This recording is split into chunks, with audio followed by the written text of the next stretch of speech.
Good evening and welcome to the North Metro Mayors Association and MetroNorth Chamber of Commerce Legislative Candidate Forum. Thank you all for joining us tonight. Thank you to the City of Coon Rapids and CTN Coon Rapids Community Television for making tonight's event possible. My name is Jerry Cook.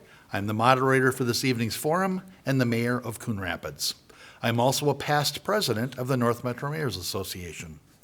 The North Metro Mayors Association was created in 1987 as a nonpartisan organization advocating for issues and opportunities of importance to the North suburban region of the Twin Cities. The MetroNorth Chamber and North Metro Mayors are sponsoring tonight's Legislative Candidate Forum to provide residents with an opportunity to learn about the candidates' ideas and positions on issues that we believe are important to the future of our communities in the North Metro region.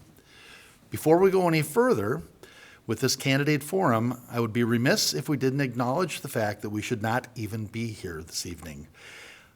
This election, although now important, should not have been. It is because of the actions of a deranged individual we find ourselves needing to elect a state representative. Godspeed, Melissa and Mark Hortman. We will pose 5 prepared questions. Responses will be in rotating order with set time limits on the answers. We regret that we cannot cover all issues of interest tonight due to time constraints. I am pleased to introduce the candidates with us tonight for House District 34B. Welcome XP Lee and Ruth Bittner. Thank you both for participating in this forum. Each candidate will now have up to 3 minutes for an introductory statement, and then we will get started with the questions. A coin toss determined Ruth Bittner will answer first. Ruth Bittner, you have up to 3 minutes for an introduction. Thank you. First of all, I would like to begin by saying thank you to the North Metro Mayors Association for the opportunity to address all of you tonight. Sadly, the reason for this forum has a tragic nature. This, of course, is the district in which our former Speaker of the House, Melissa Hortman, was brutally murdered. Melissa was a hard-working negotiator, and she got things done. She was well-liked in our community. She was able to get along with people, and she knew how to compromise. It truly is a tragedy that her life was ended by this evil act. Yet her district, which is my district, now needs representation. The governor has called a special election to fill this seat, which will take place on September 16th. Running for this office has been a great honor. I am thankful for the opportunity to get to know so many great people and discuss some of the possible solutions to the issues that face us today. I am a lifelong resident of this great state. I graduated from the University of Minnesota with a food science degree and began my career as a food scientist at Land O'Lakes. After 15 years, I started a small business, which kept me busy while our 2 boys were growing up. My husband Greg and I created a development in Coon Rapids and built our own home there as the general contractors. Through this project, we avoided a financial crisis with the crash of 2008. We also cared for my mom for 3 years in our own home when she was unable to care for herself. More recently, I have become a real estate agent on a very successful team. All of these careers and experiences have helped me develop the skills needed in the Minnesota House of Representatives. My top priorities are fiscal responsibility, safety and security, and educational excellence. Regarding fiscal responsibility, fraud and waste in our state government needs to be stopped. We need to be good stewards of our taxpayer dollars and spend less of them. Regarding safety, this is an area where we might need to spend more money. We need to make sure that our local governments have adequate police staff and training for the safety and theirs. We need to invest in technology and support recruitment efforts by our police departments. Regarding educational excellence, it is sadly plain to see that our students need better from us. I want to work with our school boards to get to the heart of the matter to set our students up for success. This leads to better outcomes for all of us. I'm Ruth Bittner, and I'm pleased to have this opportunity for the discussion of these topics with you tonight. Thank you. XP Lee, you have 3 minutes for an introduction. Thank you. Thank you, Mayor Cook. Thanks to the North Metro Mayors Association for hosting. It's in a really, really great city council chambers here. My name is XP Lee, and I am running for House District 34B. Yes, a devastating loss of the Speaker, Melissa Hortman. And one of the reasons why I'm running is to help our community to heal. There's no better way for me to be able to honor her legacy than to be able to go to the Capitol, to be able to continue to fight for her wins, to be able to represent the district in a way that's fierce and that's community-centered. So what I want to do is to help follow in her footsteps, bring my own version of leadership to the Capitol to represent the district and the residents, and to keep moving Minnesota forward stronger. I am a naturalized citizen. I was born in a refugee camp in Thailand after the Vietnam War.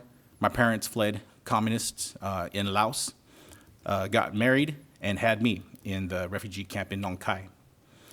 Then I was maybe only 10 months old when we first came to the United States, lived in the Los Angeles area for a little bit, then moved up to Fresno, California. It's where I grew up as a child. My parents were farmers. They picked that up because that's what they did back in Laos and Thailand. So it was still difficult to find work.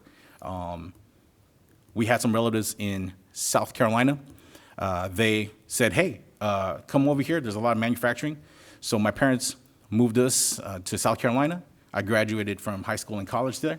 And then I moved up to Minnesota because there was a lot of politics, activity, arts, and I've been here ever since, over 20 years. It's been a great experience.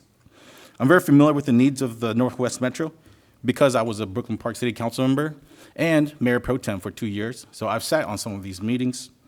And of course, now that I'm running for Minnesota State House, I look forward to doing everything I can at the Capitol to help support the quality of life, public safety, infrastructure, and continued growth and development of our cities and this area that we all call home. Thanks again for having us tonight. All right, thank you. At this time, we will go to our prepared questions. This will be done in a rotating order with a rebuttal opportunity. There will be a 2-minute time limit for the answer. After both candidates have answered, there will be a rebuttal opportunity for each candidate with a 45-second time limit. First question goes to Ruth Bittner. What are the top 1 or 2 issues you hear while campaigning? And, if elected, what concrete actions can you personally take to bring those to the Capitol? In talking with voters, the 2 issues that I have heard most about are public safety and fiscal responsibility. Regarding public safety, the voters I have spoken with love their communities and their neighborhoods. Some of the long-term residents have been disappointed to see things change over time. They have expressed concern that it doesn't feel as safe as it used to. Voters repeatedly say that they want criminals to be held accountable.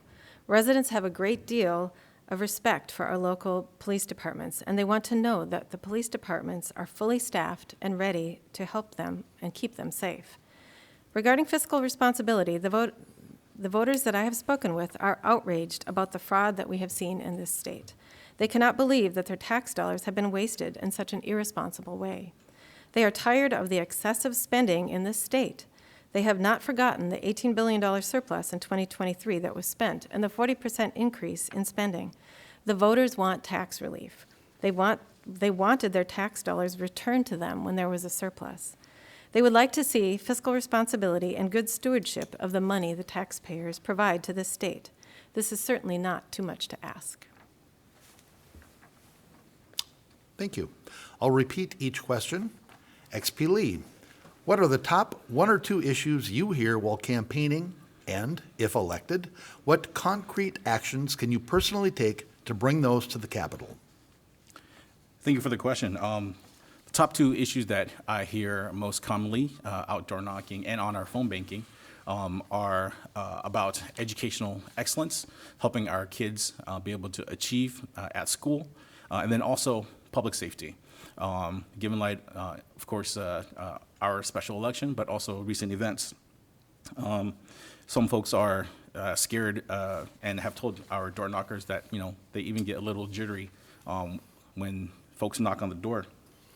I think for students and for our schools, something that I really want to look into and support are more robust and dynamic after-school programs and summer school programs.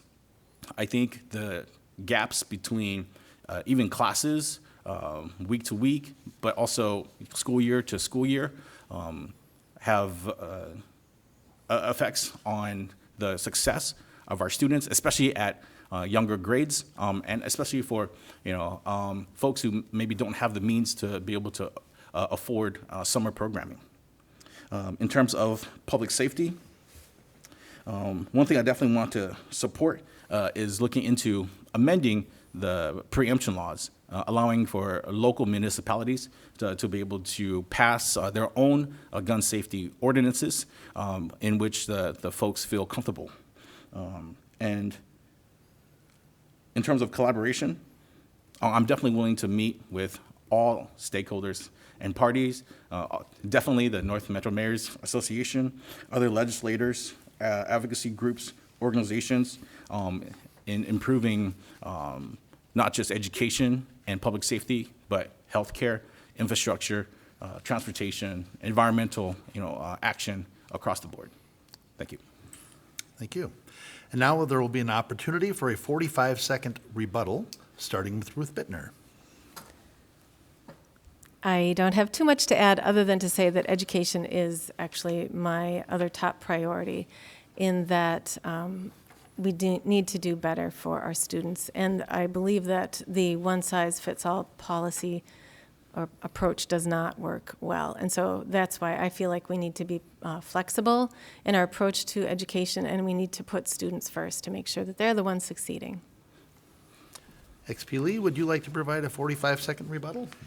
Maybe not 45 seconds, but maybe just wanted to comment that I know folks were, sort of bummed that didn't get a tax refund. I think the amount was maybe $600 that when they crunched the numbers. But I have talked to a couple people who said, keep it, use it for some great programs that the state can really help make a difference and impact for different communities. And then also, in terms of education, I just recently was endorsed by Education Minnesota. I definitely need to support our teachers in their pay, their classroom sizes, their pension, and also just safety. Thank you. All right, thank you. Question 2, we'll start with XP Lee. Describe your view of local and regional transportation infrastructure needs. Do you believe additional state funding for transportation is necessary? If so, what sources of increased revenue would you consider supporting? The Northwest Metro is definitely growing very rapidly. I think it's a good time to be as strategic as possible to help balance commercial demands as well as residential needs. We've got, of course, Brooklyn Park, it's one of the fourth largest city in the metro. We've got Coon Rapids. We've got Maple Grove. And so infrastructure is super important to be able to, again, connect all of our cities. I think all along the 610 corridor from Highway 65 to 252 to 169, there are just huge projects that we need to be able to make sure that they are done right and have resident input to be able to support local businesses and bike and pedestrian safety. I want to see our cities thrive economically while at the same time doing our best to protect our quaint suburban neighborhood feel. It's something that really attracts folks of our parks that are available within the region, and we're known for it. Brooklyn Park is known for all of our parks that are available within 10 to 15-minute walk. So I will definitely support equitable state funding for local transportation, bonding bill, other infrastructure needs. In particular, something that I want to keep is the gas tax as a key revenue source. And take a look at local government aid, see if the formula can be reevaluated to help, be more equitable and supportive of our municipalities. And in terms of increased revenue, one thing that I would support and that MnDOT is looking at is a distance-based fee for vehicles, commercial vehicles, to help support a new revenue stream. Thank you. Thank you. Ruth Bittner, describe your view of local and regional transportation infrastructure needs. Do you believe additional state funding for transportation is necessary? And if so, what sources of increased revenue would you consider supporting? Well, local and regional transportation are important to everyone in this state and in our community. Safe and non-congested roadways contribute to our quality of life. We all need to use transportation for employment, activities, business, and leisure. Transportation is the backbone of our state's economy. We will always be in need of funding for maintenance and special projects. The state is one source of funding for infrastructure projects. In general, I favor lower taxes and lower state spending, but the state will provide some funding for large, necessary, or beneficial projects. I understand that there are many needs at the state level. Roads are important to everyone.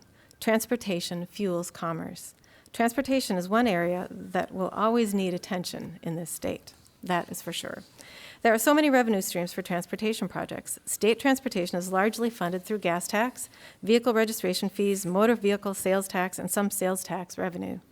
Now, with new technology, we have seen a reduction in gas usage and therefore a reduction in gas tax revenue. In order to compensate, a surcharge has been imposed on electric and hybrid vehicles. I believe that this is appropriate and will help to maintain the revenue stream for this necessary work. I am also open to other ways to fund this work. I believe that all decisions should be made based on facts and evidence. I believe that we need to put all ideas on the table in order to make good decisions. Some proposed ideas for additional revenue for transportation are developing a kilowatt-hour fee charged at EV charging stations, transportation delivery fee modifications, auto-related sales tax modifications, and road user charges. I understand that no one likes taxes, but everyone uses transportation. We will need to continue to explore ways to adequately fund resources that are used by everyone. I also believe that we will need to focus on efficiency going forward. Our state budget has grown immensely. In order to fund necessary transportation projects, we will have to work hard to make sure that we get the most efficient use of our taxpayer dollars. Very good. And now an opportunity for a 45-second rebuttal, starting with XP Lee. I think I'll pass this one. All right. Ruth Bittner, would you like to provide a 45-second rebuttal? Okay, it's not really a rebuttal, I guess, but I just will finish up by saying that I would like to mention that I do believe the regional governance structure is not entirely beneficial to this community. The Met Council is a body of 17 individuals that are appointed by the governor, and these members do not answer to the communities. It needs to be restructured. I would advocate for local government sending an already elected member to this body. This would make Met Council a representative body that is accountable to the people. All right, question 3, we'll start with Ruth Bittner. The North Metro region is part of a global marketplace that competes for business and talent. What policies would you support to help retain and attract businesses and talent to the region? Well, Minnesota has been a great place to live, and we in the northern suburbs think it is the best. That's why we're here. We need to work to make this state and this community attractive to business and talent, and also to maintain what we already have. The tax policies in the state are working against the goal of attracting business and talent. Minnesota currently has the sixth highest income tax rate in the country. We are one of 18 states with a state tax, and we have the second highest corporate income tax rate in the country. Minnesota residents shoulder the 7th highest tax burden in the United States. In 2025, Minnesota was ranked 44th overall in a state business tax climate index, placing it amongst the states with the least competitive tax systems. I think we need to work harder. These policies will not help to attract business and talent, and this can be seen by the net migration out of our state. We have had people coming to this state, but we have had more people leaving. This is not going to help us bring the investment and talent that we need. I believe we need to correct this trend now before it becomes even more difficult to reverse. Another factor to consider in this discussion is a well-educated population. We are currently failing our students. We need to do better. Sadly, only 50% of students are proficient in math and reading. We need to better prepare our students for graduation and the workplace that waits for them. There are so many paths to success after high school graduation. So many options await our students, from trade schools to small business to college. But everyone must be proficient in reading and math to succeed in society. We have to get to the heart of the matter and help our students excel in the basics. We have to be flexible to help them succeed. Another policy I would support is allowing local governments to retain control over redevelopment. If a shopping center or similar use area has aged and is no longer providing the benefit it once did, and it could be put to much better use, I want the local government to be able to make those redevelopment decisions. XP Lee, the North Metro region is part of a global marketplace that competes for business and talent. What policies would you support to help retain and attract businesses and talent to the region? Yeah, I absolutely agree. Not only are we a global marketplace, but also a global community. So we need to be able to lean into that to support all of our various diverse communities. As Commissioner Lundy would say, even our diversity is diverse here in the area. So I think was talking about this a little bit earlier with someone in the audience, but Brooklyn Park's Biotech Innovation District is a really, really cool, futuristic opportunity for not only Brooklyn Park, but other stakeholders to come together to envision a future development place that could be really a model of workforce development, of businesses of all sizes, small, medium, large, to come together to be able to build something that will help support the local residents and the economy. And one thing is, my other issues that I support are healthcare, education, we talked about, clean energy, as well as infrastructure. And with those four issues being my top priorities, they can come together to help really uplift the economy and bringing in a lot of the global community to really succeed and build pathways to wealth creation. Thank you. And now an opportunity for a 45-second rebuttal, starting with Ruth Bittner. The only other topic that I didn't get to mention is our energy policy. I firmly believe that we have acted too quickly in creating goals in our for our energy production. I think they were well-intentioned but not realistic and possibly harmful. We have moved quickly away from our traditional energy sources, moving towards green energy, but the technology and scale are not quite ready for this transition. We need to reevaluate those goals in order to provide low-cost and readily available energy to our residents and also to our job creators. XP Lee, would you like to provide a 45-second rebuttal? Yeah, thank you.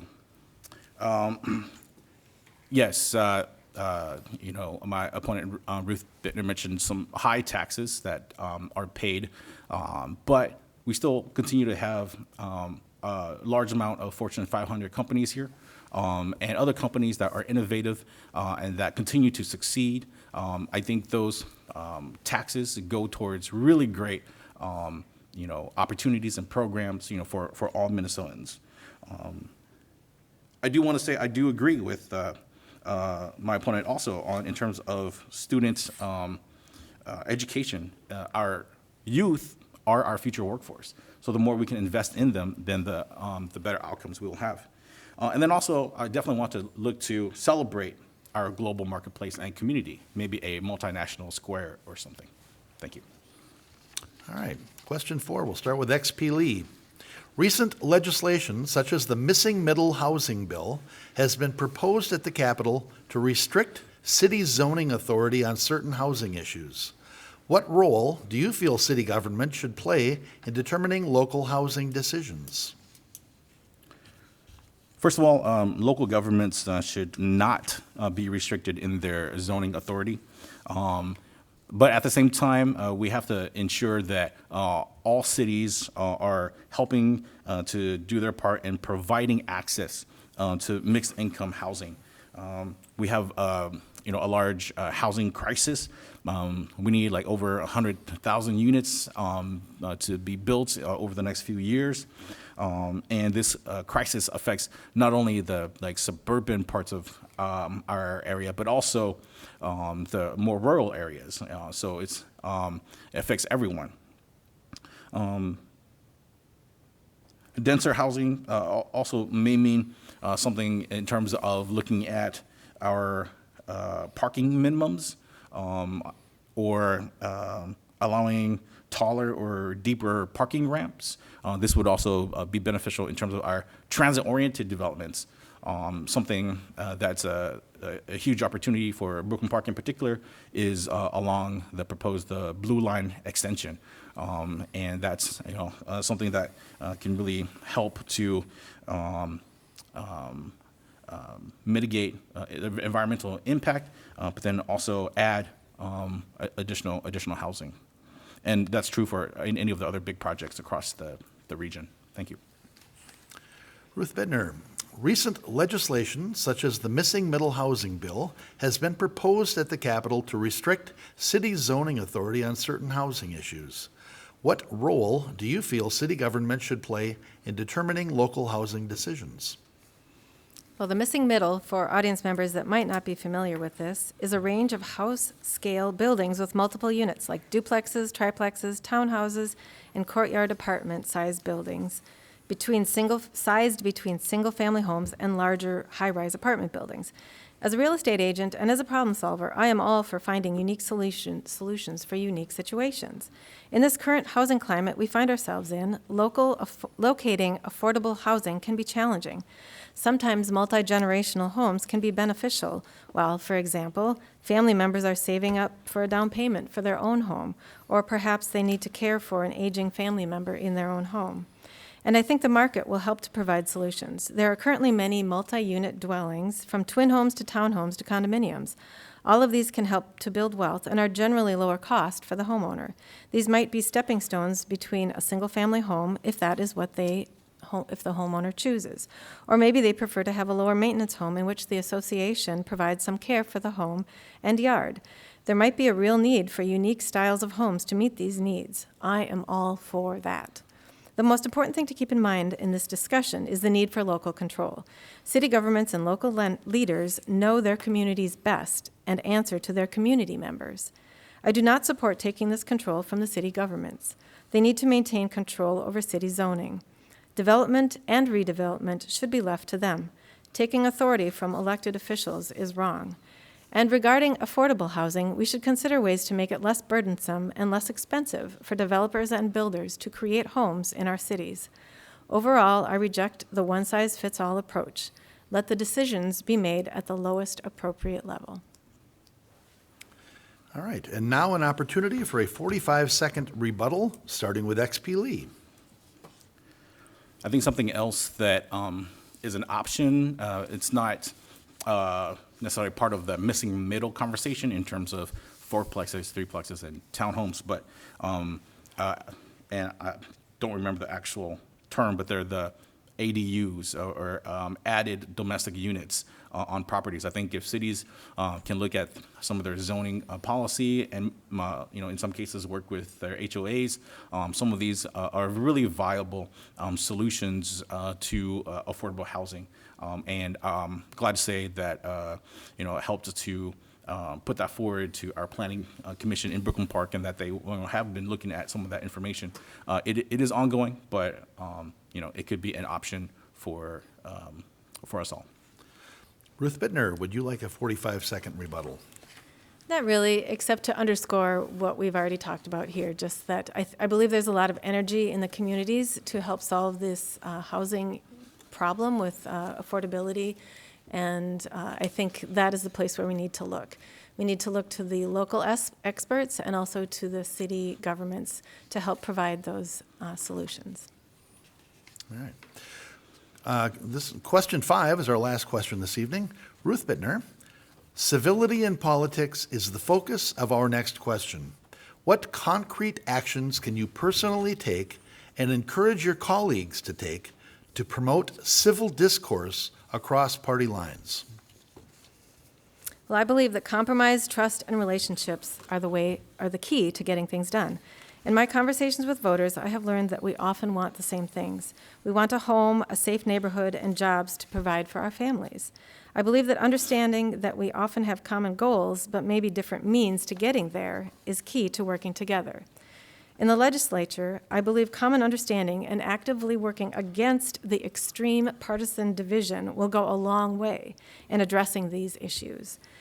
Basing decisions on facts and evidence and downplaying emotion and opinion will help us all develop better legislation and work together. XP Lee, civility in politics is the focus of our next question. What concrete actions can you personally take and encourage your colleagues to take to promote civil discourse across party lines? Yeah, no, great question, especially in these polarized times. Something that I've always been great at is talking to folks and listening, and that's really what I want to be able to do when I get to the Capitol. Would love to be able to talk with all the other Republican representatives. Extend a hand and an ear, an open door, an open mind, an open heart to really have conversations. And sit down, whether it's over coffee, lunch, or dinner, or whatever, maybe at their favorite place, to get to know them as a person. And I think that human connection is really the best way for all of us to be able to get back to getting to know each other and a semblance of civility again. I will also add that something that I have done is encourage the DFL party to again do the same thing. It's may be difficult and challenging. Maybe some have histories, but that's the energy that I want to bring again to help heal our community, but also hopefully brush off and help to heal the DFL caucus and maybe also the Republican caucus as well. To that end, if you follow me on Facebook, you may also see that I also have support from the Forward Independence Party. Thank you. All right. And perhaps because that question was on civil discourse, we're not doing any rebuttal. This is the end of our questions for this forum. We will now go to the closing statements of our candidates. We are requesting 2 minutes maximum per candidate. First will be Ruth Bittner. Again, I would like to thank the North Metro Mayors Association for the opportunity to share my ideas this evening, and thank you to all of you who are participating tonight. I have enjoyed my experience campaigning in that I have had the opportunity to speak with so many voters. I have been able to hear directly from them as to what is important to them. Some viewpoints are differing. Oftentimes, the goals are the same, but the path to the goal might be different. That is why we need to work together to accomplish those goals and compromise along the way when we need to. Being able to compromise or to collaborate with people from many areas of government to secure and allocate funding is very important. Being able to negotiate with different parties will ensure that high-priority projects can be accomplished efficiently. It is important to be a good listener in order to understand what is truly at the heart of the matter. I have trusted relationships with several state legislators, school board members, and city council members, and I will be able to collaborate and work with them to develop, evaluate, and pass thoughtful legislation. We have to work together to make things happen. I believe it is important to work with people to get things done, as opposed to fighting to get things done. My approach to representation is that in our varying cities, we come from different backgrounds and opinions, but we can focus on our common goals and vision. First of all, a legislator represents people. I listen to people. I am a hardworking problem solver. As a real estate agent, that's what I do. I negotiate. I can't stress enough the need to work with people, valuing them as individuals. And we need to dial down our rhetoric. We need to see each other as fellow Minnesotans and fellow Americans. At all levels of discourse, I want to promote civility. This is the only path forward for our society. I would like to have conversations and not cancellations. Thank you again. All right. XP Lee, your closing statement, sir. Thank you again, North Metro Mayor's Association, for hosting Coon Rapids. Thank you, Mayor Cook, for facilitating. Thank you to my opponent, Ruth Bittner, for running. It takes a lot of effort and courage to do so. Yes, I am the Democrat candidate. But as you can see and hear, the issues aren't just left or right. And the solutions, they're not going to be just left or right. A theme tonight has been working together, and I'm really glad to hear that. However, I do have the most government experience working for the city of Brooklyn Park, and then being elected to city council for Brooklyn Park. Again, serving 2 terms as mayor pro tem, working at the state level with the Minnesota Department of Health, and so now running for Minnesota State House. And I think all of that experience comes to bear if you check out my website at xplee4mnhouse.com. You can see all of my endorsements, and I'm working hard to get those endorsements from other legislators and stakeholders and partners, because I want to build a broad and deep coalition of support to be able to take with me, to leverage at the Capitol, to make sure that we can all work together to make all of our lives better here in Minnesota. So I ask for your vote and your support to help make me the next representative for 34B. In the coming years, together, we can continue to lead and shine for the country like the North Star state that we are.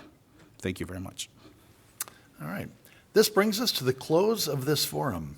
I would like to thank the following for making tonight's event possible. First, our candidates, Ruth Bittner and XP Lee, the North Metro Mayors Association, cities of Coon Rapids and Brooklyn Park, CTN Coon Rapids Community Television, and our co-sponsor, the MetroNorth Chamber of Commerce. I am Coon Rapids Mayor Jerry Cook, reminding you to please remember to vote on or before Tuesday, September 16th. Thank you.